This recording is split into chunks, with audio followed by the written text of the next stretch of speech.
Hello दोस्तों, स्वागत है आप सभी का तुल्य आर्यस ऑनलाइन क्लासेस में। दोस्तों, रीट एसएसटी के आज के लेक्चर के अंदर हम बात करेंगे भक्ति आंदोलन के विषय में।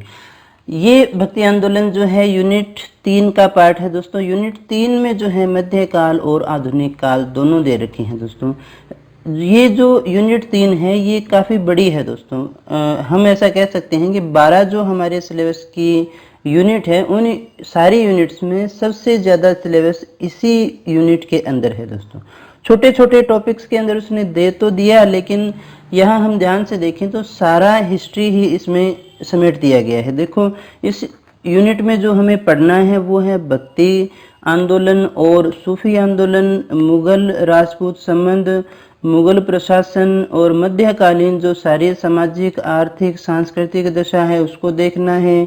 भारतीय राज्यों के प्रति ब्रिटिश नीति को देखना है। 1857 की क्रांति, भारतीय अर्थव्यवस्था पर ब्रिटिश प्रभाव, पुनर्जागरण, धर्म सुधार और भारतीय राष्ट्रीय आंदोलन, यानी आज़ादी का सारा इतिहास भी इस यूनिट में समेट दिया गया है। तो ये यूनिट थोड़ी सी लंबी है दोस्तों, लेकिन आप धैर्य बनाए रखें, बड़ी जल्दी अपने इसको पॉइंट टू पॉइंट कंप्लीट करने की कोशिश करेंगे और जल्दी ही अपना सिलेबस पूरा भी हो जाएगा। बस आप इसके साथ में जो है निरंतर जुड़े रहें। रोज़ाना जितना सिलेबस आपको डाला जाए उसको पढ़ें, उसकी पीडीएफ को देखें। हो सके तो कॉपी में अपने नोट्स बना लें। अगर नहीं बना पाते हैं तो कोई चिंता करने की ज़रूरत नहीं है। इन सारी क्लासेस की पीडीएफ आपको मिलती है हमारे टेलीग्राम चैनल पर और हमारी ऑफिशियल वेबसाइट पे। तो बात करते हैं दोस्तों भक्ति आंदोलन के विषय में। तो देखिएगा, जैसे हिंदुओं में भक्ति आंदोलन हुआ उसी प्रकार से मुस्लिम समाज के अंदर सूफी आंदोलन भी था, सूफी विचारधारा भी थी। और दोनों विचारधाराओं ने ही जो है समाज में प्रचलित उस समय के जो कर्मकांड थे, अंधविश्वास थे, जो जातिवाद था, जो सांप्रदायिक वैमनस्य था उस समय का, उनको दूर करने का एक सार्थक प्रयास इन दोनों के द्वारा ही किया गया था। इस क्लास में हम भक्ति आंदोलन के बारे में बात करेंगे। नेक्स्ट क्लास के अंदर सूफी जो विचारधारा है उसके बाद में हमें अध्ययन करना है। दोस्तों, भक्ति आंदोलन के संतों ने जो है स्थानीय भाषा में अपनी विचारधारा का प्रचार किया। दोस्तों, सबसे इसका जो मूल बात है वो ये है कि भक्ति आंदोलन के संतों ने जो अपनी बातें और जो अपनी विचारधारा थी उसको प्रकट किया वो स्थानीय भाषा में किया, इसलिए उसका जन जन में प्रसार हो सका था। दोस्तों, दूसरी बात कि भक्ति जो संत थे वो राजनीति से दूर रहे। राजनीति में इन्होंने किसी प्रकार से कोई हस्तक्षेप नहीं किया और साथ ही साथ जो है भारत के जो नैतिक उत्थान है उसके अंदर इनका बड़ा ज़्यादा योगदान था, ताकि जाति प्रथा जो थी, अंधविश्वास थे उस समय के, जो धर्म के अंदर कर्म कांड और ऐसी बुराइयां जो आ गई थी उनको दूर करने का एक सही और सार्थक प्रयास जो है वो भक्ति संतों के द्वारा किया गया था। दोस्तों, भक्ति आंदोलन की शुरुआत लगभग 6वीं शताब्दी के अंदर पल्लवों के शासनकाल में तमिलनाडु में होती है। भक्ति आंदोलन का विकास किसने किया था, ये क्वेश्चन बहुत बार पूछा जाता है। अलवार वैष्णव संतों और नैना संतों के द्वारा जो है भक्ति आंदोलन की शुरुआत हुई थी। भक्ति आंदोलन की शुरुआत जो है वो दक्षिण में हुई थी दोस्तों, और दक्षिण से फिर वो उत्तर भारत में पहुंचा था। दक्षिण भारत में जो है भक्ति आंदोलन की शुरुआत किसने की थी, तो वो की थी रामानुजाचार्य ने। रामानुज ने जो है भक्ति आंदोलन की शुरुआत की थी और उसे उत्तर भारत में फैलाने का जो श्रेय है वो जाता है रामानंद को। अब देखिए, यहाँ जो हमें मूल बात याद रखनी है, जो हमसे प्रश्न पूछे जा सकते हैं, तो जो भक्ति आंदोलन था, जो भक्ति विचारधारा थी, उसने किया क्या, तो उसने समाज में प्रचलित जो कर्मकांड यानी धार्मिक उस समय की जो सामाजिक बुराइयां थी उनको दूर करने का सार्थक प्रयास किया और इसमें वो काफ़ी हद तक सफल भी रहे, क्योंकि उन्होंने जो बातें बताई वो अपनी स्थानीय भाषा में बताई और मूलतः ये इनका उद्देश्य इतना ही था। इसीलिए ये राजनीति से भी दूर रहे और समाज के एक प्रकार से नैतिक उत्थान के अंदर बड़ा इन्होंने योगदान दिया था। ऑब्जेक्टिव के अंदर जो हमारे प्रश्न बनते हैं वो ये हैं कि जो है भक्ति आंदोलन की शुरुआत कहाँ हुई, तो साउथ में हुई, दक्षिण भारत में हुई। और किसने की, तो अलवार संतों और वैष्णव अलवार संतों और नैनार संतों के द्वारा जो है इस आंदोलन की शुरुआत दक्षिण के अंदर की गई थी। तो अगर आपसे पूछा जाए कि भक्ति आंदोलन के जनक कौन है, तो हम कहेंगे रामानुज थे। के बाद में देखिएगा, हम ये बात करते हैं कि अलवार कौन थे। अलवार कौन थे, तो अलवार जो शब्द है उसका शाब्दिक अर्थ होता है ज्ञानी। ये एकेश्वरवादी संत थे, यानी एक ही ईश्वर को जो मानते हैं, और इनका मानना था कि विष्णु की भक्ति और पूजा से ही मोक्ष की प्राप्ति हो सकती है। दोस्तों ये पूछा जाता है, बहुत बार प्रश्न आता है, अलवार कौन थे? तो देखिए, जो विष्णु की पूजा करता है वो होता है वैष्णव। तो ये विष्णु की पूजा करते थे और ये मानते थे कि विष्णु की भक्ति और पूजा से ही मोक्ष की प्राप्ति की जा सकती है, उद्देश्य इनका मोक्ष से ही था। तो इनकी अगर हम बात करें कि इनकी कुल संख्या कितनी थी, तो इनकी संख्या जो मुख्यतः है वो कितनी थी? 12 संख्या थी। ये प्रश्न भी बहुत बार पूछा गया है दोस्तों। अलवार कौन से संत थे? तो वैष्णव संत थे। कौन से संत थे? वैष्णव संत थे।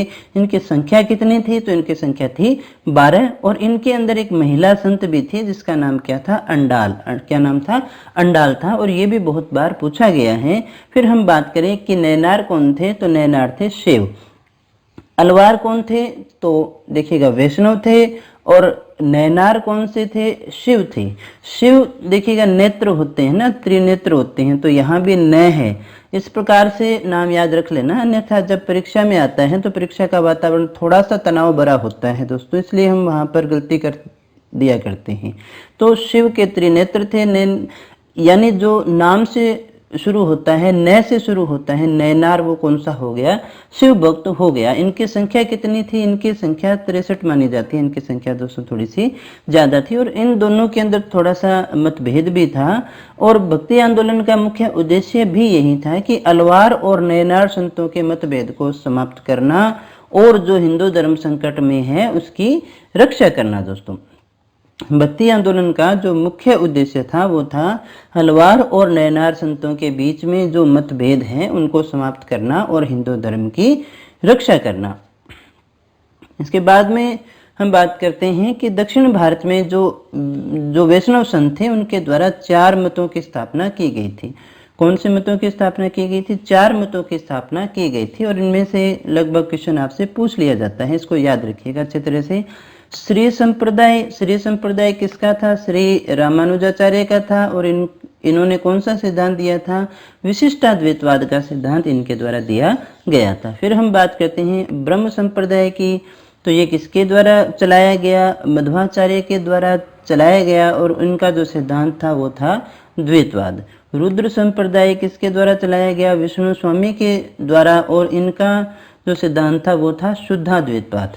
सनकादिक संप्रदाय किसके द्वारा चलाया गया? निम्बार्काचार्य के द्वारा चलाया गया। और इनका जो सिद्धांत था वो कहलाता था द्वैतवाद। ये नाम हमें थोड़े याद रखने पड़ेंगे दोस्तों। इसके बाद में हम बात करते हैं जो भी हमारे भक्ति संत थे, जो भक्ति आंदोलन के प्रणेता थे, जिन्होंने इसमें योगदान दिया। तो सबसे पहला नाम आता है शंकराचार्य का। शंकराचार्य का जन्म कहाँ हुआ? तो इनका जन्म हुआ था केरल के अंदर। केरल के अंदर शंकराचार्य का जन्म हुआ। और इन्हें भगवान शंकर का अवतार माना जाता है दोस्तों। किसका अवतार माना जाता है? भगवान शंकर का अवतार माना जाता है। इन्होंने ही भारत में जो है मूलतः भक्ति आंदोलन की पृष्ठभूमि रखी थी, नींव नहीं रखी थी दोस्तों।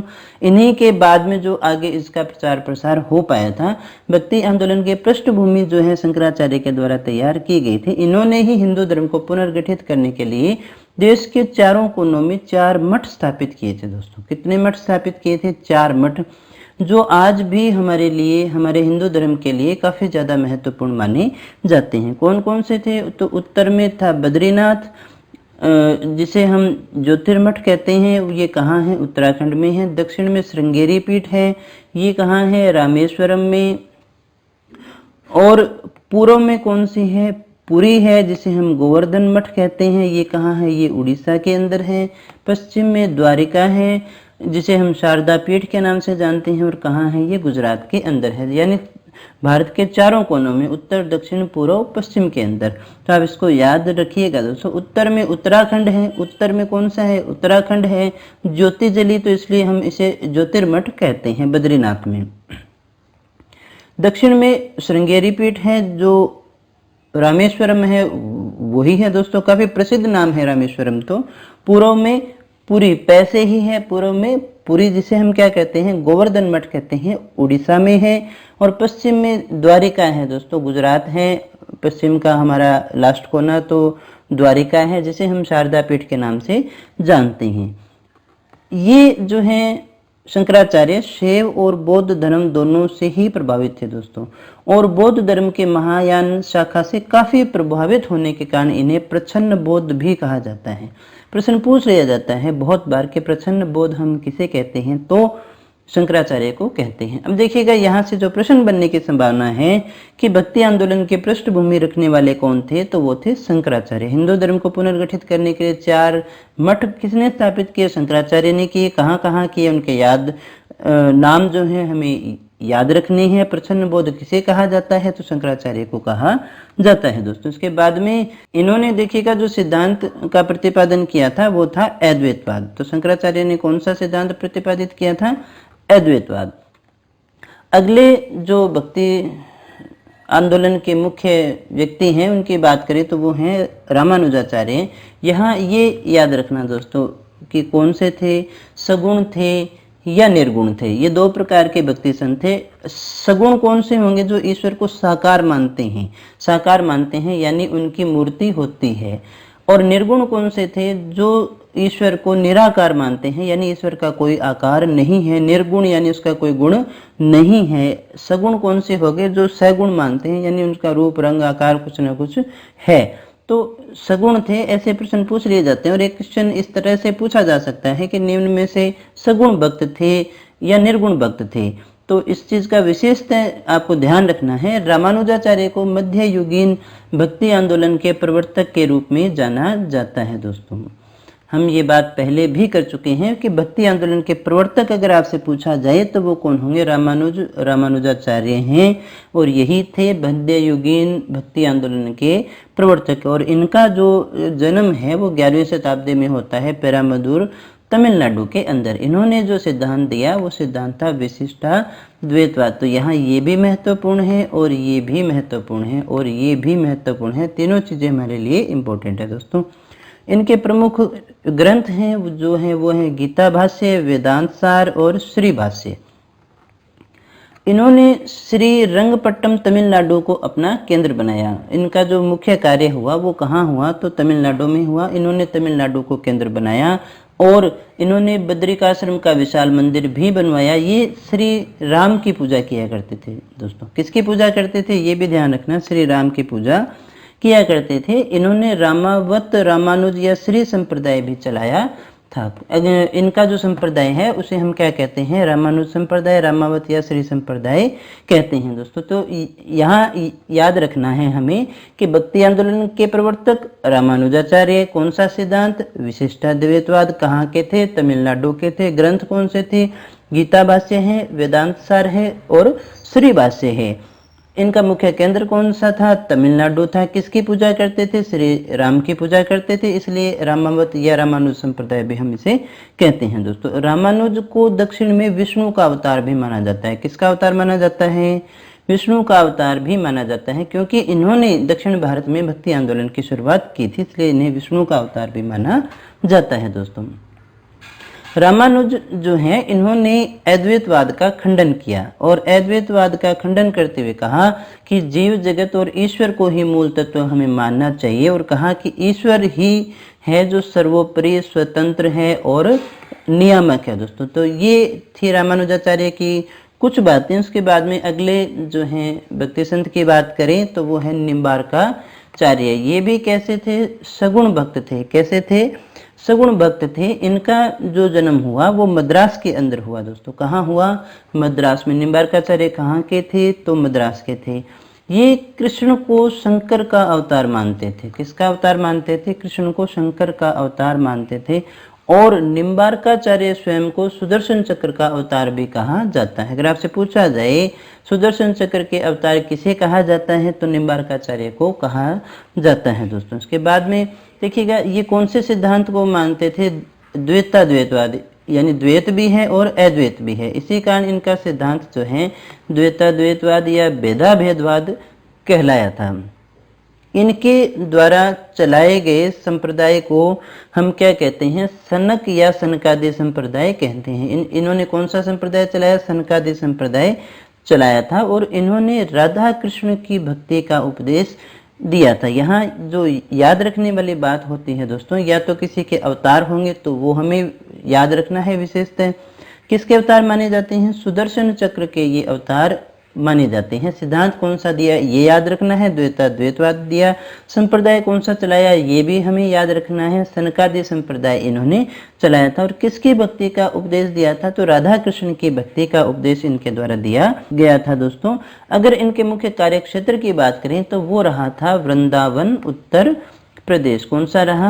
वृंदावन उत्तर प्रदेश। राजस्थान में इसकी एक पीठ है, मुख्य पीठ है, वो कहाँ है? सलेमाबाद, किशनगढ़, अजमेर में है। तो राजस्थान से संबंधित हैं, तो इसलिए राजस्थान की परीक्षाओं के लिए ये क्वेश्चन बहुत ज़्यादा इंपॉर्टेंट हो जाता है कि निम्बार्काचार्य की जो राजस्थान में पीठ है वो कहाँ है? तो सलेमाबाद, किशनगढ़ में है दोस्तों। इसके बाद में हम बात करते हैं अगले भक्त की, तो वो है रामानंद। रामानंद बहुत ज़्यादा महत्वपूर्ण है दोस्तों, सगुण इनको माना जाता है।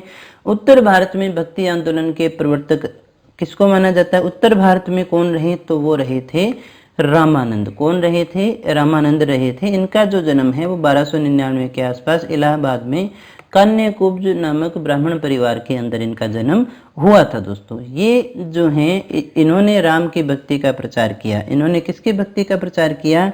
इन्होंने राम की भक्ति का प्रचार किया, जिसका भाव कौन सा था? जो दास्य भाव का था। कौन से भाव का था? दास्य भाव का था, जिस राम की भक्ति का इन्होंने प्रचार किया था दोस्तों। इन्होंने सबसे पहले हिंदी में उपदेश दिए। संस्कृत के स्थान पर किस में दिए? हिंदी के अंदर उपदेश देने वाले ये पहले संत थे। इसलिए दक्षिण भारत से ये जो है भक्ति आंदोलन को उत्तर भारत में लेकर के आए थे। रामानंद ने दक्षिण और उत्तर भारत के मध्य सेतु का काम किया था, और ये पहले भक्ति सुधारक थे जिन्होंने ईश्वर की आराधना का द्वार जो है महिलाओं के लिए भी खोल दिया था दोस्तों, और महिलाओं को अपने शिष्य के रूप में स्वीकार भी किया था। तो काफ़ी इंपॉर्टेंट है। अगर आपसे पूछा जाए हिंदी में उपदेश देने वाले पहले संत कौन थे? तो रामानंद थे। उत्तर भारत में भक्ति आंदोलन के प्रवर्तक कौन थे? तो वो थे रामानंद। इनकी भक्ति जो है वो किस भाव की थी? तो देखिए दास्य भाव की थी। किसकी भक्ति का प्रचार किया?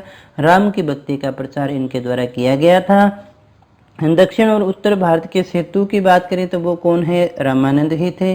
वो कौन से ऐसे पहले भक्ति सुधारक थे जिन्होंने अपने जो है ईश्वर की आराधना के जो द्वार है महिलाओं के लिए भी खोले, और अपने शिष्यों के रूप में भी इन्हें स्वीकार किया था दोस्तों। रामानंदी संप्रदाय की एक प्रथम पीठ जो है वो गलता जयपुर में है, और दूसरी जो पीठ है वो रेवासा सीकर में है दोस्तों। रामानंद संप्रदाय को सर्वप्रथम आश्रय सवाई जयसिंह जयपुर के द्वारा दिया गया था। किसके द्वारा दिया गया था? सवाई जयसिंह जयपुर के द्वारा दिया गया था। इन्होंने जो है उपदेश तो सभी वर्ण के लोगों को दिया। इन्होंने उपदेश तो जो है सभी वर्ण के लोगों को दिया, लेकिन इन्होंने कभी भी जाति प्रथा का विरोध नहीं किया था दोस्तों। ये बात थोड़ी सी इम्पोर्टेंट है।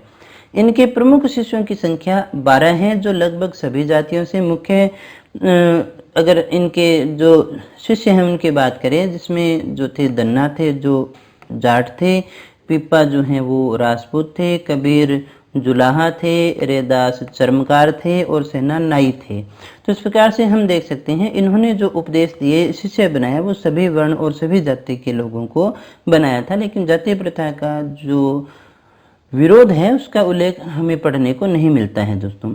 रामानंद के गुरु की बात करें तो वो थे राघवानंद। रामानंद के गुरु कौन थे? राघवानंद थे दोस्तों। उसके बाद में हम अगले जो है संत की बात करें तो वो है संत रैदास। ये निर्गुण थे, रविदास भी इनको कहा जाता है दोस्तों। ये अभी हमने बात की रामानंद के 12 शिष्यों में से ही एक थे। इनका जन्म जो है काशी वाराणसी में हुआ था, और इनकी जाति जो थी वो थी चर्मकार। ये जो है इनके द्वारा दिए गए जो उपदेश हैं वो संकलित हैं किसमें? रैदास की पर्ची नामक ग्रंथ में इनके सारे के सारे जो उपदेश हैं वो संकलित है दोस्तों। शायद ऐसा प्रश्न पूछा जाए कि रैदास की पर्ची में किसके जो उपदेश है वो संकलित हैं, लेकिन याद रखिएगा फिर भी ये मीराबाई के गुरु थे। किसके गुरु थे? मीराबाई के गुरु थे, ये प्रश्न आपसे पूछा जा सकता है। कबीर ने संतों का संत किसे कहा है, तो संत रैदास को कहा है, ये भी महत्वपूर्ण है। इनकी छतरी कहाँ है, चित्तौड़गढ़ के किले में इनकी छतरी जो है वो बनी हुई है। तो यहाँ याद रखना है हमें कि मीराबाई के गुरु कौन थे, तो संत रैदास थे। संतों का संत किसे कहा गया है, तो वो कहा गया है संत रैदास को। इनकी छतरी कहाँ है, तो वो चित्तौड़गढ़ के किले में बनी हुई है। दोस्तों इन्होंने कौन सा संप्रदाय चलाया, तो लगभग आपको इनके नाम से ही मिलते हैं। तो इन्होंने रैदासी संप्रदाय की स्थापना की थी, इन्होंने रैदासी संप्रदाय चलाया था। इसके बाद में हम बात करते हैं सूरदास की। सूरदास जो है जन्मांध इनको माना जाता है। इनका जो जन्म है वो रुणकता नामक स्थान पर आगरा यूपी में हुआ था। दोस्तों ये अकबर और जहांगीर के समकालीन थे, ये काफ़ी महत्वपूर्ण बात है। किसके समकालीन थे, तो ये अकबर और जहांगीर के ये समकालीन थे दोस्तों। और इन्होंने जो पुस्तकें लिखी वो आपसे पूछी जा सकती हैं। नाम इनके साथ में ये देखो, सूर सागर, सूर सरावली, ये अलग है तो पूछी जा सकती हैं। साहित्य लहरी, नल दमयंती नामक जो ग्रंथ हैं वो इनके द्वारा लिखे गए थे दोस्तों। और सूरदास ने जो संप्रदाय जिसमें दीक्षा ली थी वो थी वल्लभ संप्रदाय। इन्हें पुष्टि मार्ग का जहाज भी कहा जाता है। क्या कहा जाता है, पुष्टि मार्ग का जहाज, जो इनकी मृत्यु के ऊपर कहा गया था। दोस्तों यहाँ जो प्रश्न बनता है कि जो है सूरदास किसके समकालीन थे, तो वो अकबर और जहांगीर के समकालीन थे। दोस्तों कौन सी पुस्तकें या कौन से ग्रंथ लिखे, तो सूर सागर लिखा, सूर सरावली लिखा, साहित्य लहरी लिखा और नल दमयंती जो है इनके द्वारा लिखा गया था। कौन से संप्रदाय में दीक्षा ली थी, तो वल्लभ संप्रदाय में इन्होंने दीक्षा ली थी। और पुष्टि मार्ग का जहाज किसे कहा जाता है, तो सूरदास को जो है पुष्टि मार्ग का जहाज कहा जाता है। उसके बाद में हम बात करते हैं चैतन्य महाप्रभु की। इनका जो जन्म है वो पश्चिमी बंगाल में हुआ था। दोस्तों इनका वास्तविक नाम क्या था, विश्वंभर था। अगर आपसे पूछा जाए विश्वंभर किसका वास्तविक नाम था, तो चैतन्य महाप्रभु का था। या आपसे पूछा जा सकता है कि चैतन्य महाप्रभु का वास्तविक नाम क्या था, तो वो था विश्वंभर।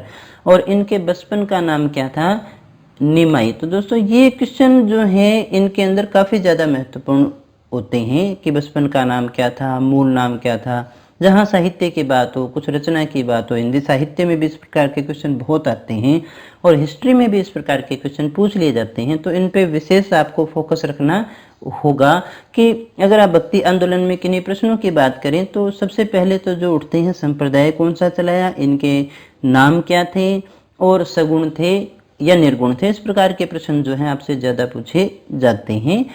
25 वर्ष की आयु में जब केशव भारती से इन्होंने दीक्षा ली, तो दीक्षा लेने के बाद में जो है इनका नाम श्री कृष्ण चैतन्य रखा गया था। दोस्तों क्या रखा गया था, श्री कृष्ण चैतन्य रखा गया। उससे पहले जो इनका नाम है जो देखिए विश्वंभर ही था और इनके बचपन का नाम था निमाई।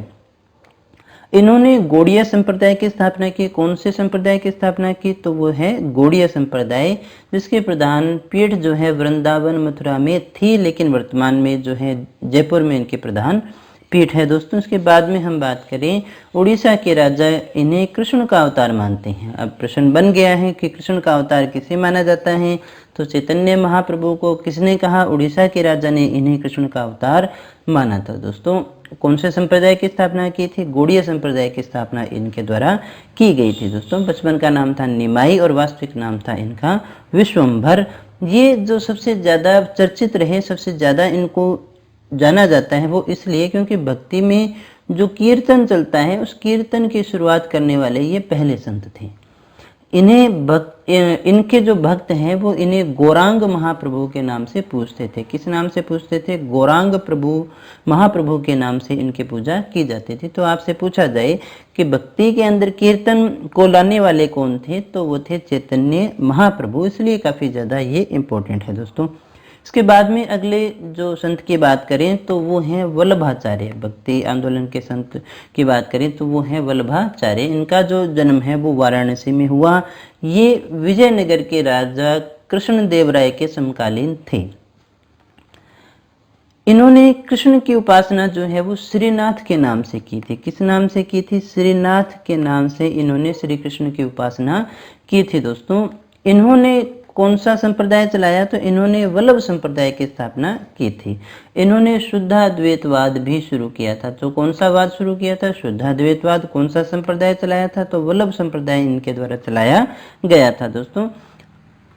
इसके बाद में हम बात करते हैं तुलसीदास की। तुलसीदास किस लिए महत्वपूर्ण है? रामचरितमानस के लिए। तो तुलसीदास का जो जन्म है वो राजापुर उत्तर प्रदेश में हुआ था दोस्तों। हाँ, एक और बात ध्यान रखना, अगर कोई हिंदी का विद्यार्थी होगा और हिंदी लिटरेचर जो पढ़ने वाला होगा, जिसने फर्स्ट ग्रेड या सेकेंड ग्रेड की तैयारी हिंदी में की होगी, तो उसे ये देखिए महसूस होगा कि वल्लभाचार्य और तुलसीदास तो बहुत ज़्यादा बड़े थे, या सूरदास में तो बहुत सारा मैटर है। बिल्कुल है, लेकिन हम यहाँ पर जो पढ़ रहे हैं वो सामाजिक के अंदर पढ़ रहे हैं और भक्ति संतों के रूप में पढ़ रहे हैं, न कि एक साहित्यकार के रूप में इनको देख रहे हैं दोस्तों। तो यहाँ पर जितनी बातें पर्याप्त हैं वो मैं आपको सारी बता रहा हूँ।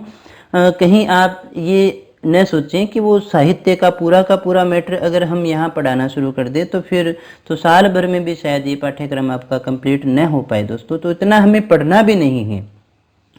अच्छा रहेगा कि आप परीक्षा के अनुकूल पढ़ें। जितनी परीक्षा की डिमांड है उसी हिसाब से आप तैयारी करते रहेंगे तो आपका सिलेक्शन बहुत ही जल्दी हो जाएगा दोस्तों। यदि आप इसमें पीएचडी शुरू कर देंगे तो फिर समस्या होगी। तो इसलिए जो पेपर की डिमांड है, हमें क्या अच्छा लगता है उससे कोई फर्क नहीं पड़ता दोस्तों। परीक्षक को क्या अच्छा लगता है, परीक्षा की क्या डिमांड है, आरपीएससी को क्या पसंद है, माध्यमिक शिक्षा बोर्ड को क्या पसंद है, वो मायने रखता है। वो जो चाहता है वो हमसे पूछना चाहता है, हमें उन चीज़ों की तैयारी करनी है दोस्तों, न कि हमें जो अच्छा लगता है वो हमें पढ़ना है। हाँ, वो पढ़िए, आप अपने शौक के हिसाब से उसको खूब याद कीजिएगा, खूब अच्छे से उसको पढ़ें, लेकिन ध्यान दें कि जो जिस सब्जेक्ट में है उस सब्जेक्ट के संदर्भ में ही उस विषय को पढ़ें, उस मैटर को पढ़ें दोस्तों। मिक्स मत करना, अन्यथा आपके लिए समस्या ही होने वाली है। तो वल्लभाचार्य अगर आप वहाँ हिंदी साहित्य में देखेंगे तो बहुत ज़्यादा बड़ा हो जाएगा, लेकिन यहाँ हमारे लिए जो चीज़ें पर्याप्त हैं वो खाली इतनी ही हैं कि उन्होंने भक्ति के अंदर क्या योगदान दिया था, वो सारी बातें मैं आपको बता चुका हूँ। तो बात करते हैं तुलसीदास के विषय में। तो तुलसीदास का जो जन्म है वो 1532 में राजापुर उत्तर प्रदेश में हुआ था दोस्तों। और इन्होंने जो है रामचरितमानस की रचना की, वो जो आज भी हिंदुओं का प्रमुख ग्रंथ स्वीकार किया जाता है। इसके अलावा गीतावली, कवितावली, दोहावली, बरवे रामायण, जानकी मंगल, हनुमान चालीसा आदि ग्रंथों की जो रचना है वो तुलसीदास के द्वारा की गई थी दोस्तों। ये अकबर के समकालीन थे। आपसे पूछा जा सकता है कि तुलसीदास किसके समकालीन थे? तो तुलसीदास अकबर के समकालीन थे दोस्तों। इसके बाद में हम बात करते हैं कबीर के विषय में, जो भी एक निर्गुण संत थे दोस्तों। कबीर जो है इनका लालन पालन जो है वो निरु और नीमा नामक एक जुलाहा परिवार ने इनका लालन पालन किया था। और इस परिवार को ये कबीर जो है वो लहर तारा तालाब के किनारे मिले थे। बाद में इन्होंने इनका लालन पालन किया था, इसलिए जुलाहे ही माने जाते थे ये। इन्होंने जो मुख्य कार्य किया, जो इनका योगदान माना जाता है, इन्होंने हिंदू धर्म और न केवल हिंदू धर्म बल्कि मुस्लिम धर्म की भी निस्सारता, यानी उसमें जो आडंबर हैं, जो कर्मकांड है, जो अनुपयोगी हैं, उनको उजागर करने का जो है प्रयास इनके द्वारा किया गया था। ये किसके समकालीन थे? तो ये सुल्तान सिकंदर लोदी के समकालीन थे। अगर आपसे पूछा जाए कबीर किसके समकालीन थे तो वो सिकंदर लोदी के समकालीन थे दोस्तों। कबीर के उपदेश जो हैं कबीर के शिष्य धर्मदास और माधोदास नामक शिष्य ने बीजक नामक ग्रंथ में सम्मिलित किए थे, संकलित किए थे। साखी शब्द रमेनी भी इन्हीं के माने जाते हैं दोस्तों। इसके बाद में देखिएगा इन्होंने जो है समाज के अंदर सुधार के रूप में भी कार्य किया था।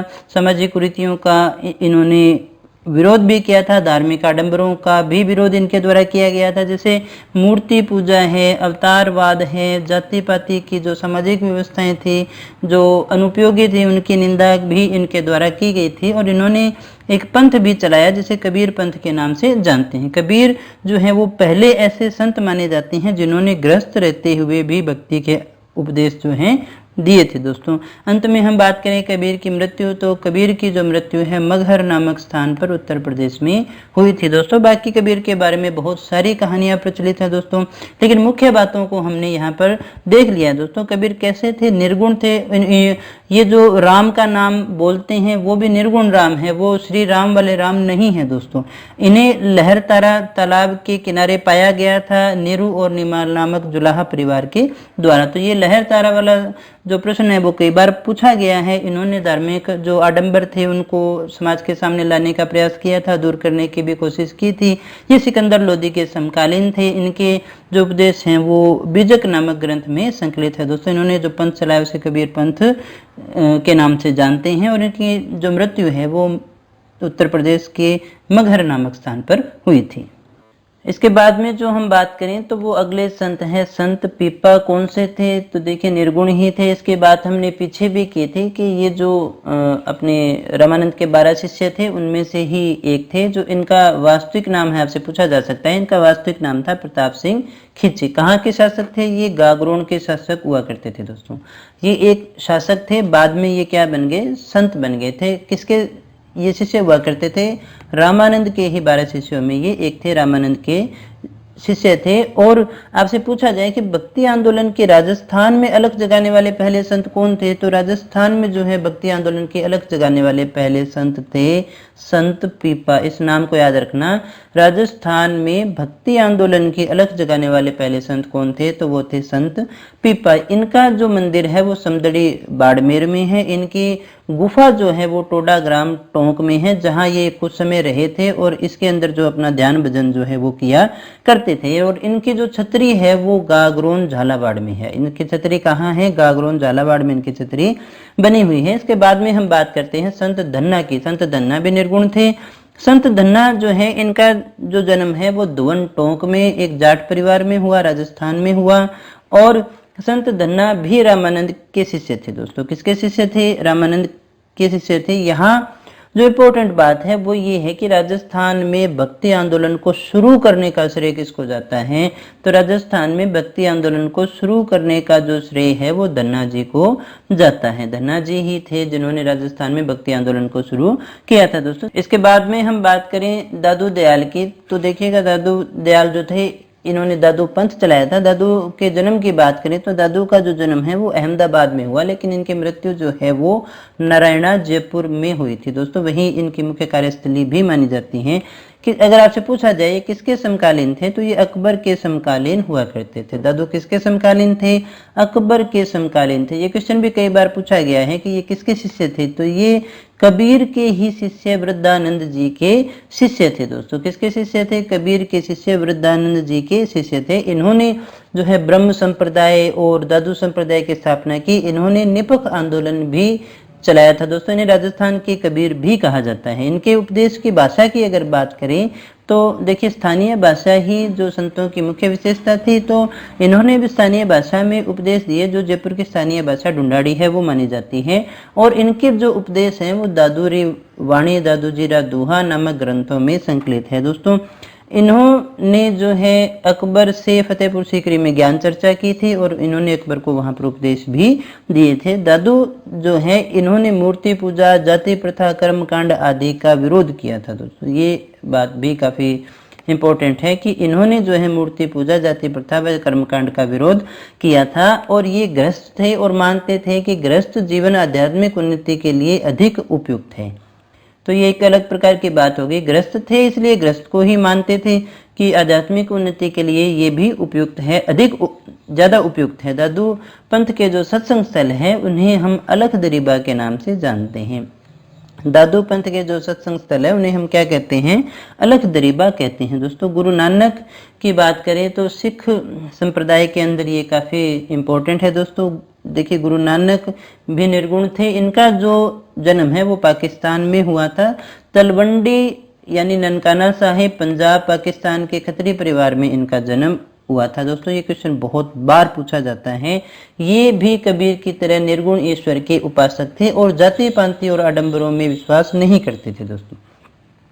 ये मूर्ति पूजा, तीर्थ यात्रा आदि के भी विरोधी थे और निर्गुण ईश्वर को ये क्या कहते थे? अकाल पुरुष कहते थे। निर्गुण जो ईश्वर है इसे ही वे अकाल पुरुष के नाम से जानते थे। हालांकि इन्होंने श्रीलंका, मक्का, मदीना की यात्रा भी इनके द्वारा की गई थी। गुरु नानक के जो गीत व उपदेश हैं उनको आदि ग्रंथ में संकलित किया गया है। किसमें? आदि ग्रंथ यानी गुरु ग्रंथ में संकलित किया गया है।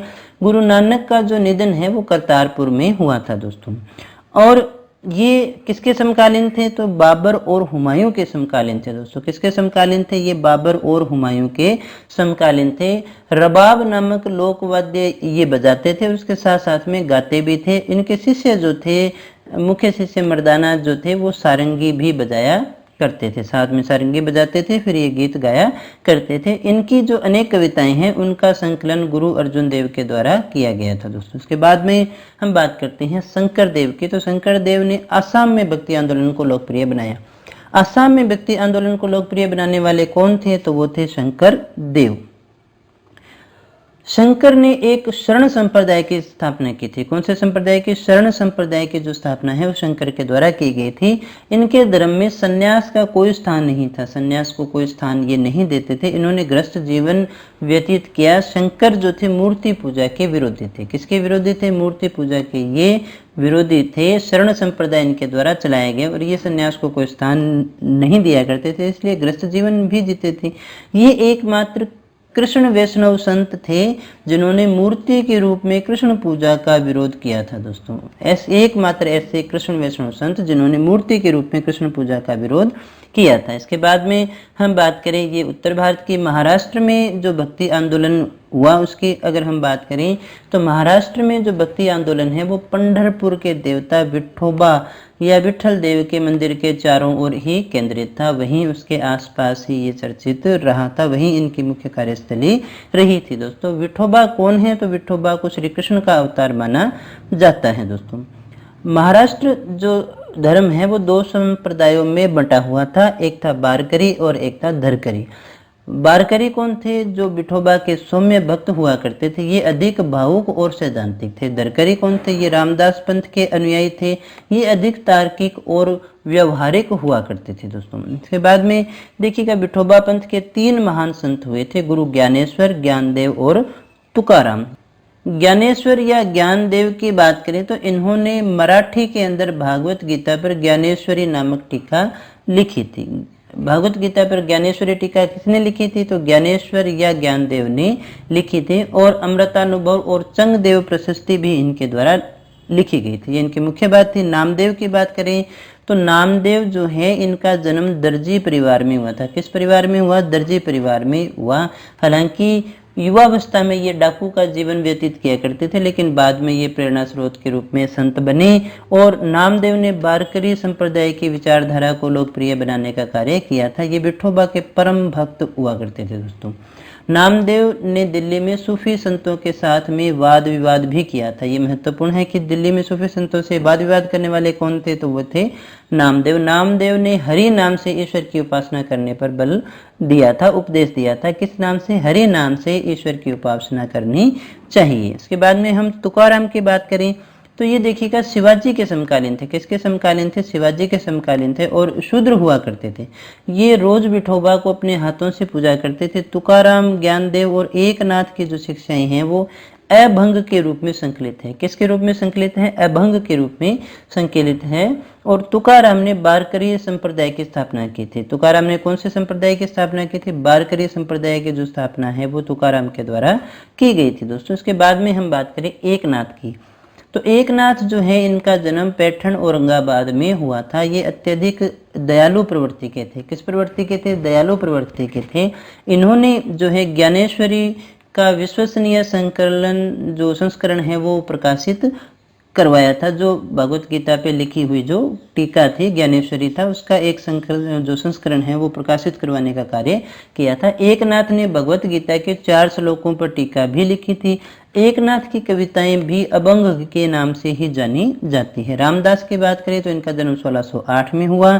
ये शिवाजी के आध्यात्मिक गुरु हुआ करते थे। तो शिवाजी के गुरु कौन थे? तो वो थे रामदास। समर्थ गुरु रामदास के नाम से भी इन्हें जाना जाता है। इन्होंने जो संप्रदाय चलाया वो था परमार्थ संप्रदाय दोस्तों। तो इसी के साथ जो आपका जो भक्ति आंदोलन है वो समाप्त होता है दोस्तों। नेक्स्ट क्लास यानी अगली क्लास के अंदर हम बात करेंगे सूफी आंदोलन के विषय में। दोस्तों सूफी आंदोलन क्या है उसको जानने का प्रयास करेंगे। हमेशा की तरह इसकी जो क्लास की पीडीएफ है वो आपको हमारे टेलीग्राम चैनल और हमारी ऑफिशियल वेबसाइट से मिल जाएगी दोस्तों। अगर आपको टेस्ट सीरीज ज्वाइन करनी है तो हमारी एंड्रॉयड एप्लीकेशन को डाउनलोड कर लेना। बहुत सारे फ्री टेस्ट भी वहाँ पर आपके लिए अवेलेबल हैं दोस्तों। अगर आपको क्लास अच्छी लगी हो तो लाइक कर देना, अपने दोस्तों से शेयर कर लेना, और अगर चैनल पे पहली बार आए हो तो चैनल को सब्सक्राइब कर लेना, बेल आइकन दबा लेना ताकि आने वाले क्लासेस के जो नोटिफिकेशन है आपको तुरंत प्रभाव से मिल जाए। Thanks for watching. मिलते हैं अगली क्लास में, तब तक बने रहिए हमारे साथ।